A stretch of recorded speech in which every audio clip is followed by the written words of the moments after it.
Hey everybody, it's Josh DaCosta. This will be part one of your unit on weathering and erosion. So let's get started. So since this is part one, it'll just be the basics. I'll be starting from the beginning like it was beforehand, before everything got crazy. So we'll start with just weathering. As I talked about before, weathering is just the process of breaking down any material into smaller materials. And after weathering happens, you get erosion. And when erosion happens, it's basically moving that material somewhere else.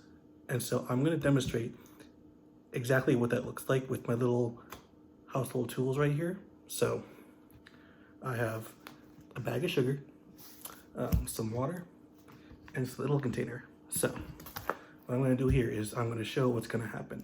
So we start off here, this bag of sugar. I'm going to pour it in the container. Get a big sand mold, basically. This is basically what it looks like. So this sugar represents dirt or rocks or really anything in nature that can be weathered down.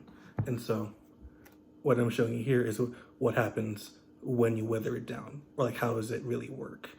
And so if this represents dirt, then this does represent rain, or really anything, any major natural force that'll cause weathering. So this cup of water will represent rain. And this can be done with any the materials. I use sugar because I don't want to go outside.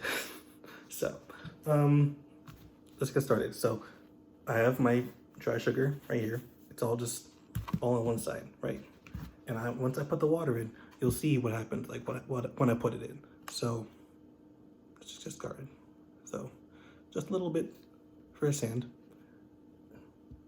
You can already see it's starting to get a bit wet. So yeah, so you can see the sugar itself is forming at the bottom compared to the dry sugar right here, right?